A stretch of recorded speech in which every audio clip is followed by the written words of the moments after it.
I've worked for the CIA for the last 20 years. My jobs vary, ranging from torture to weapons smuggling to chemical weapons manufacturing. When an insurgency begins in a hostile country, like Syria or Libya, my job sometimes requires me to traffic in guns, ammo, and money. So I had seen a lot of things, and I felt a sense of relief when I was told that, from now on, I would only have to work within the United States. When my superior, Agent White, called me to his office one hot summer morning last year, I went right away. "Sit down, Agent Black," he said to me, motioning to the chair across the desk. "Do you want coffee or anything?" "Sure," I said, and he called his secretary to bring us both coffees. She hustled in, dropping the steaming hot cups in front of us and leaving immediately without a word. "So," he said, "we've been hearing a lot of chatter lately about the Chinese starting a mind control program." I nearly choked on my coffee when he said that. "That stuff is all bullshit, sir," I said dryly. "You know it, and I know it. The CIA tried that in the 60s, and they had no results. MKULTRA, MK and Chickwit already covered that ground, unsuccessfully, I might add." He smiled slightly at this. "They had no results that they publicized, you mean," he said. The truth is slightly more nuanced. MKUltra was not run with the kind of scientific vigor that we would bring to a modern experiment, however. They were basically just dosing people with huge doses of LSD or injecting them with amphetamines and barbiturates until they become drooling idiots. This is not the experiment we are interested in funding. "So what is?" I asked, genuinely curious. "We want to see whether certain people can see the future, keeping them under controlled scientific confinement in the process to rule out any kind of fraud or charlatanism. Also, we want to see if psychics can see the military secrets in the present, secrets that we don't currently have access to. Any advances in interrogation techniques achieved from the use of new drugs would also be funded. We are particularly interested in the potential of bromo dragonfly and alpha PvP in test subjects. Both have caused nightmarish hallucinations in people, accompanied by visions of hell, which could be useful for getting hardened subjects to talk." He paused for a long moment after this, looking thoughtful. "And psychic research, of course." I scoffed. "Psychics?" I said scornfully. "Like from a circus? Are we bringing in tarot card readers too?" He laughed. "Sure, why not?" he said, handing me a slip of paper. "Report here tomorrow morning. It'll be your first day with the researchers. We've decided to call it Operation Raven." I went to the address, written in Agent White's tiny, copperplate handwriting. By the time I pulled up to the front gate, the sun had just started to rise. I had always liked getting an early start. 2 armed guards sat at a booth, a red and white striped metal gate blocking the way inside. Behind them, I saw massive brown buildings with no windows. The architecture looked brutalist. The buildings stood tall and imposing, forming perfect cubes of smooth concrete surrounded by row after row of razor wire. "Identification," a guard said, coming up to the window and putting out his left hand. He kept the other near his holstered pistol. I opened my wallet and flashed my CIA credentials. After staring at it for a long moment, he nodded, going back to the booth and allowing the thick metal gates to slide open. I'd never been here before, and I was amazed by how many cars filled the parking lot. Hundreds of them stretched out in front of my eyes, and I drove around for 5 minutes before finding an empty spot towards the back. As I started the trek towards the door, I felt like eyes watched me from all directions. I signed in again at the front desk of the complex, an armed security guard eyeing me mistrustfully as I pulled out my identification and badge. When I told him who I was and what I was doing there, he said to take the elevator to the bottom floor, then pretended to go back to reading his newspaper. Behind the rustling edges, though, I caught him glimpsing everyone that walked past with a soldierly intensity, ready to react at a moment's notice. I got in, seeing the building went all the way from -5 to 5. I pressed the button for -5, feeling the elevator quickly descending, my stomach rising with the motion.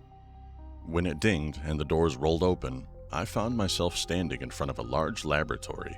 A team of doctors, scientists, and lab workers stood 20 feet away, forming a semicircle around the steaming hot coffee pot in the corner. They discussed something in hushed tones, and when they saw me approaching, they all went silent. "Hello," I said calmly, stepping forward. "I'm Agent Philip Black. The director sent me here to look at your work." A female doctor stepped forward. Even though I towered over her 5-foot frame, she exhibited a kind of self-confidence that made her seem larger. Her black hair framed her thin face, and her eyes gleamed with intelligence.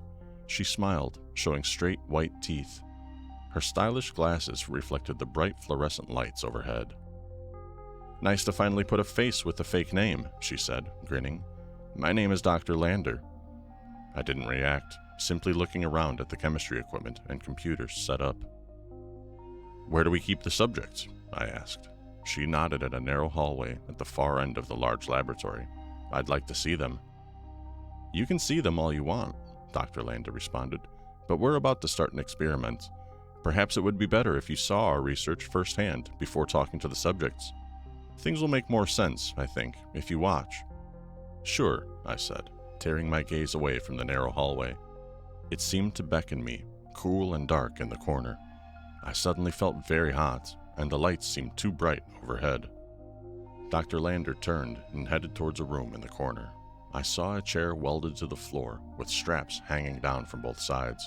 A bag of saline and a syringe filled with blue fluid stood on a metal tray next to the box of latex gloves. 2 lab assistants stood at attention, one on each side of the chair. Dr. Lander chatted with one as we waited for the guards to bring the man in. "This stuff, alpha PVP, they call it flakka on the streets," she said to the assistant. "In some subjects, it has caused visions of demons and hellfire. I think this is the same stuff that caused someone to eat another guy's face with his bare teeth. We could also use amphetamine psychosis in weakening the subject's will for interrogations. But the problem is they start to get delusional, and their information..." I stopped listening as 2 black-suited officers brought in a very hairy man. He was stout, barrel-chested, and only about 5'6", but his arms and legs looked like tree trunks covered in thick black hair. He had a unibrow, and his eyes looked nearly black. A massive wizard beard hung down to his belly button. He wore a bright orange prison jumpsuit. "This is kidnapping," he said in a thick Eastern European accent. "You cannot just come and tie people up and take them out of their homes." Dr. Lander ignored his outburst, instead turning to me and the assistants as the guards strapped the man down in the chair. She raised the syringe filled with blue liquid so we could all see it. "Now this here is a special combination of drugs we thought might be a good starting point. It is a combination of potent hallucinogens, including LSD-25, ALD-52, bromo dragonfly, and the more potent purified isomer of alpha PVP. We will be feeding the substances intravenously to the subject during interrogation and observing his reaction. Are there any questions?" "Fuck you, you American pig," the man in the chair said. The doctor ignored him. "That's not a question," I said, trying to break the tension. No one laughed. "Okay, so let's start running the solution then. For the recording, this is subject 102202, Vladimir Greka."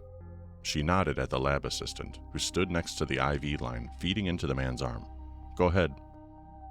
The lab assistant, a thin man with large glasses and a balding hairline, took the syringe and gingerly screwed it into the plastic tubing taped to the man's arm.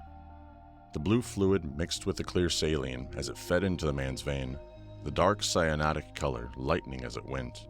The subject, Vladimir, continued to hiss and scream at the doctor and her assistants. His eyes met mine, and I noticed they looked rather strange. When I first saw him, I remember thinking about how dark his eyes looked. But now, the iris had turned a muddy yellow, like a tiger's eye gemstone. His scowl had turned into a grin. His teeth appeared to sharpen and lengthen. They looked dark and stained, with the serrated points covered in a thick yellow film. "Where were you during the massacre of your family on April 10th, 2022? Dr. Lander asked Vladimir. His muscles seemed to grow before my eyes, ripping through his clothes. He gnashed his teeth as foamy saliva dripped from his mouth. She sighed. "Okay, prepare round 2 of the drug combination on my..." "I was with my family, of course. "You stupid bitch," Vladimir said, his voice deepening and turning into a growl. The black hair on his body looked like it had grown, and even his hands and face were now covered. "I had changed. I was hungry, so hungry. They tried running through the forest, but I could see far better in the darkness than they could. I took them one by one, ripping them apart as they screamed and begged for mercy. That was my own wife and 3 daughters." He leaned forwards in his chair as claws sprouted from his fingers, as white as ivory and as sharp as scalpels. "So what do you think I'll do to you when I get out of this goddamn chair?" With a roar, the beast in the chair pulled against the straps. For a few moments, it looked like they would hold, and then, with a ripping noise, they all gave way at once. The man had fully transformed into a wolfish abomination, and silver streams of saliva ran from his grinning mouth. "Code Silver! Code Silver!" Dr. Lander screamed as she began to run towards the door. The thin male lab assistant stood there, quivering and trembling, the bald spot on his head turning a bright red. The other assistant, a young blonde woman, sprinted past me. I stood there, shocked for a moment, not knowing what to do, but my instinct screamed at me to stay with Dr. Lander. Without waiting to see what would happen, I turned and started sprinting for the door. "Shut the door! Shut the door!" Dr. Lander cried as the 3 of us ran out of the room. I looked at the heavy steel door with its shatterproof glass window. "What about your assistant?" I said. She shook her head. "It's too late. He's already dead. Close the door before he gets out." She shoved me aside as her and the blonde assistant each grabbed an edge. With a groan, they slammed it closed. Dr. Lander bent over double, hyperventilating. She looked up at her assistant. "Good job, Casey. Quick thinking." I looked in the window pane and saw the male assistant running towards the door, covered in blood. He definitely was not already dead. I gave Dr. Lander a skewed, mistrustful look. "Let me out, please," the assistant pleaded as he slammed his bloody fist against the small window. With glowing yellow eyes and greasy black fur covering every inch of his body, Vladimir looked like something straight out of a medieval textbook on occultism. He leapt high into the air and came down on the assistant's back, clawing and gnashing his teeth as shreds of fabric and drops of blood flew everywhere. Dr. Lander stared into the room, her eyes as emotionless as that of a marble statue. The blonde assistant shifted nervously from foot to foot, her face flickering from Dr. Lander to the window and back again. "Aren't we going to help?" Casey, the blonde assistant, said. A moment later, the walls shook as the werewolf slammed into the male assistant again, knocking him to the floor. I saw the assistant smear his own blood all across the white walls as he tried to crawl away from the beast, holding one side of his neck with his left hand. Bright red blood spurted between his fingers and soaked his lab coat. The beast jumped and flew across the room. The assistant twisted his body so that he was laying on his back, putting his arms out in a defensive posture. In a blur, the werewolf landed back on top of the prone man. It began clawing at his chest and face as the assistant put his hands up and shielded his eyes. I saw its claws slice through his fingers like a sharp knife through hot butter. The 4 digits fell to the side, the man's spurting hand still raised high in the air as he lay on the ground. I heard his gurgling breaths as he began choking on his blood. I heard Casey gasp and suppress a cry of horror as she watched the final moments of the brutal act. In a show of mercy, the beast knelt down and placed his ivory white teeth over the male assistant's throat. Then he bit deeply into the man's neck, and with a sickening spray of blood and a ripping sound, finally killed the poor bastard. "Well, that was a massive failure," I said spitefully as we walked away from the gruesome murder scene. "Why would you say that?" Dr. Lander asked politely, her large brown eyes turning to regard me.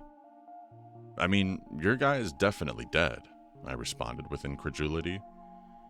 "Is that not a problem? Do you go through assistants like toilet paper here?" "Sometimes, to make an omelet, you have to crack a few eggs, right?" Dr. Lander answered, smirking. Casey was sweating heavily and shifting uncomfortably from leg to leg. I think she may have been reassessing her career choice at that moment. That was actually the most information we've gotten out of Vladimir so far. Normally, he just blacks out when the topic of his family is brought up, so the hallucinogenic drug mixture is already exceeding expectations. I think we need to try it again on a few more people. But anyways, we have another experiment planned within a few minutes. We'll put a pin in this for now. The werewolf continued to shred the dead body in the interrogation room behind us. I heard bones cracking and ripping, squelching sounds. I hope the next one isn't so wet, I inquired. Dr. Lander only gave me a cryptic half-smile. Once the notice for Code Silver got relayed to the ground floor, chaos broke out. A team of men in bulletproof vests and military gear came running out of the elevator, heading in the direction of the interrogation room. I saw they carried special long-barreled tranquilizer guns rather than automatic rifles. "What do you use to put down a werewolf?" I asked, genuinely curious. I watched as one soldier flung open the door and a few others stuck their guns in. I heard soft popping sounds as they fired. Within seconds, they pulled them back out and the door slammed shut again. "Oh, it's a special blend we developed here," she said. "Normal tranquilizers don't work on them. A super potent opioid like etorphine that would take down an elephant just slows them down. So we use a combination of etorphine, carfentanil, and phencyclidine. Even that is sometimes iffy, and it takes a massive dose just to sedate them. They have a very strange neuropharmacology compared to normal animals. For some reason, they're highly susceptible to synergistic effects from NMDA antagonists, yet a pure opioid agonist has little effect." "Yeah, I really don't know what that means," I said. We came to another cell with a clear plexiglass shield covering the entire front entrance. I peered through, wondering what other oddities lay down here in the heart of Operation Raven. I looked back down the steel-reinforced halls just in time to see 3 men in SWAT gear dragging Vladimir's unconscious body along the floor. He had partially returned to his human state, and now he looked more like a Neanderthal, covered in thick black hair. His strange claws fused to the stubs of his fingers. His face was saturated with coagulated blood. Pieces of gore and shredded skin stuck to the entire front of his now naked body. Remnants of his orange jumpsuit littered the hall, small pieces of bloody cloth falling to the sides as they pulled him by his arms towards another nearby metal cell with a bulletproof glass front. "Okay, our second experiment for the day is a little different," Dr. Lander said as she stepped in front of another cell. Looking down the hallway, I saw that each of the rooms on both sides had prisoners. Most were men, but I saw some women and even a few children locked behind the glass walls. I estimated that at least 50 people must live here as subjects in hellish experiments. Dr. Lander pointed to a woman laying on her steel bed, her face turned away from us towards the wall. I saw a few photos on the walls, mostly pictures of small children grinning for the camera in their best clothes. "Mrs. Weber?" Dr. Lander said politely, her light voice echoing off the cold metal and concrete walls of the building. "Can we please talk to you?" The woman continued to ignore us. "Okay, well, we're coming in. You know the rules." Dr. Lander nodded at Casey, who quickly took a massive ring of keys out of her pocket. With a click, she turned the lock in the ballistic glass front. The clear glass door slid to the side. I looked down the hall and saw a couple armed guards watching us with consternation. "They're probably afraid of another Code Silver," I thought to myself as I entered the cell. "This is subject 171041, Mary Weber, for the recording," Dr. Lander began. Mrs. Weber still just stared at her wall, refusing to talk or turn her body. All I could see of her was auburn hair and an orange prison jumpsuit. I wondered if she was dead, or perhaps in a deep catatonic state, like some schizophrenic's experience. "What's the point of this?" I asked in a low voice to Dr. Lander. "Can this woman even talk?"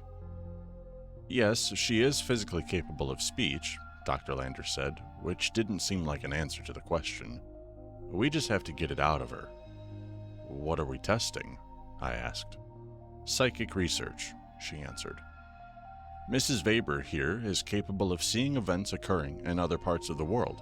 Remote viewing, I believe they call it." Her powers extend beyond that, but I'd like to see if we can get any results on smaller details before moving on to larger ones. Dr. Lander turned away from me, towards Casey. Okay, let's flip her over. Mrs. Weber, we're going to move you so that we can have access to you during the experiment. She nodded at Casey, and with a grunt, they spun Mrs. Weber around to face us. When I saw her face, I gasped. Her eyes shone a bright red, without pupil or iris, covered in a film of blood. They looked demonic, vampiric even. Yet the blood, if that's what it was, didn't overflow. No crimson tears flowed down her face or stained her eyelids. She didn't look old. Perhaps in her late 30s, she might have been pretty with her wavy auburn hair and creamy white skin. Yet the bloody demon eyes and blank statuesque expression on her face ruined whatever beauty she possessed. Mrs. Weber, if you ever want to see your family again, you have to cooperate with us, Dr. Lander said, her tone cold. I thought the use of the word see impolitic under the circumstances. When Mrs. Weber's face continued to show as much expression as a statue's, Dr. Lander turned to the assistant. Please give the injection. Casey took a needle out of her pocket. It had a colorless liquid inside of it. Is this stuff similar to the last experiment? I asked nervously, taking a step back. LAD whatever and alpha PCP? Casey lifted the plastic tubing taped into one of Mrs. Weber's veins and began injecting the drug before pulling out a saline syringe to flush the line. She exhibited a degree of nonchalance I could only characterize as outstanding, especially for someone whose work partner just got murdered by a werewolf a few minutes ago. This stuff is a new experimental substance, Dr. Lander said proudly. We've had some results using it on people with latent psychic powers. You won't find it on the streets. What is it? I asked nervously. She paused for a long moment, as if lost in thought. You know what DMT, or dimethyltryptamine, is? It occurs naturally in the brain, and it also causes out-of-body experiences and mystical experiences in most people. Of course I know what DMT is, I said. You know, when the Soviets did their own version of MKULTRA back in the day, they mostly used DMT instead of LSD. Well, this new stuff makes DMT look like ginger beer, she said confidently. The lab used DMT as a starting point, but with tweaks of chemistry, we found something far stronger. She pulled out a clear sealed vial and threw it to me with an underhand toss. I read the label carefully. 4-fluoro-HO-DMT, it read. Experimental drug, not approved by the FDA or DEA, not for human consumption. I gave it back, and she tucked it into a random lab coat. I looked back over at Mrs. Weber and gasped. Translucent white light flowed out from her body, from every pore on her skin and every hair. It circulated over her like water, flowing and reforming.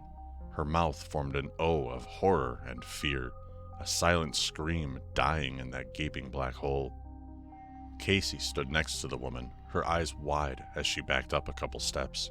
She looked like she wanted to turn and run. I think we've just turned the lights on, Dr. Lander said, and now it's time to see if anyone's home. She checked her watch, counting down the seconds. After about 30 seconds, she sighed, turning to Casey. Give her another dose, please.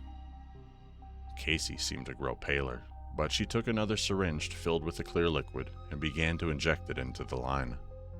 By the time she had flushed the last of the substance out of the line with saline, the light swirling around Mrs. Weber had become blinding. She suddenly sat up on her thin mattress, her face still formed into a silent scream. Her fingers began to twitch, her arms jerked, then her face smoothed into a placid, statuesque expression. Her head slowly turned until she was staring directly at me with those blood-red, sickly eyes. Whatever you do, don't touch her, a voice said from behind me, sounding like it came from far away. I felt like I was drifting off as I stared into her eyes. I realized I was becoming hypnotized. A hand on my shoulder ripped me back to reality. I spun, backing up into the metal wall. And don't stare into her eyes. I looked and saw Casey standing there, a look of empathy on her young face. Mrs. Weber, I'm going to ask you a few questions, okay? Dr. Lander said in a falsely cheerful voice. Mrs. Weber's mannequin-like face turned to stare at Dr. Lander blankly. But Dr. Lander didn't return her stare. "What is your full name?" I didn't think she would answer, but after a moment she did. "Mary Louise Weber," she whispered in a blank robotic voice. "Okay, good," she said, writing something on a clipboard. "And do you have knowledge of things happening outside this cell at this moment?" "Yes," Mrs. Weber said simply. "I can see all of it." "Give me an example," Dr. Lander pressed. "I know you haven't changed your underwear in 2 days," Mrs. Weber said. "Does that suffice?" Dr. Lander scratched something down on a clipboard. "That's technically something inside this room," Dr. Lander said, unperturbed. "Can you tell me something happening in China right now?" "Xi Jinping is discussing 3 potential Taiwan invasion strategies with his staff," Mrs. Weber said. "They want the invasion to start by 2025 at the latest. Does that count?" Dr. Lander scribbled something, frantically writing out a much longer response on her clipboard than any of the other answers elicited. "And Mrs. Weber, do you know why you're here?" "Because I killed a school full of children," she droned. "They told me 70 of them died." Dr. Lander made a few quick scratches on her clipboard. "And do you know how you killed them?" Dr. Lander said. The floor vibrated, as if an aftershock had passed underneath our feet. I looked worriedly at Dr. Lander, but she didn't respond. Mrs. Weber's face formed into a wide smile. It reminded me of the death mask of a tetanus patient, an insane rictus grin that showed no compassion. "Slowly," she said, drawing the word out, "like I'm about to do to you." As she finished speaking, the light around her body expanded into a blinding flash. I backed up towards the door instinctively. I saw Casey doing the same. Once the light had cleared, Dr. Lander still stood there, but she wasn't alone with Mrs. Weber anymore. Thousands of writhing black spiders began appearing and falling off her body, like a bubbling stream overflowing its banks. Dr. Lander looked down in astonishment for a fraction of a second before turning to run. The stream of crawling predators swarmed around her, however, running up her sneakers and legs. I saw large brown recluses covering her chest and countless tiny black widows sneaking into her clothing. She began to shriek in horror and pain. "Close the goddamn door!" I screamed. Casey and I both started pushing on the sliding glass door as the spiders swarmed towards us. A few crossed the threshold, and a rising sense of panic began to overtake me. Then, with a bang, it flew shut, slicing some of the larger brown recluses in half.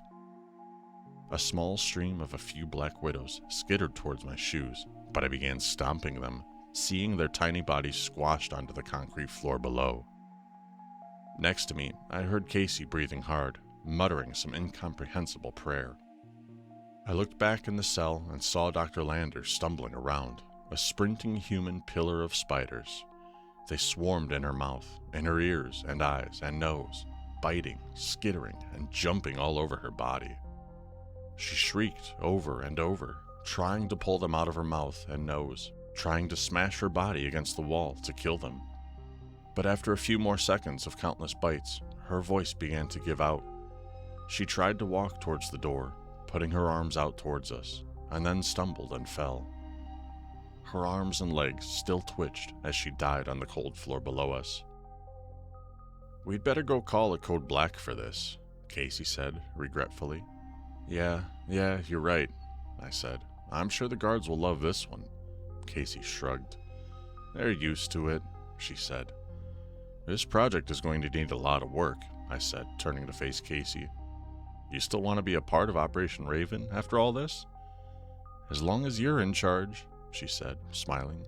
"Always."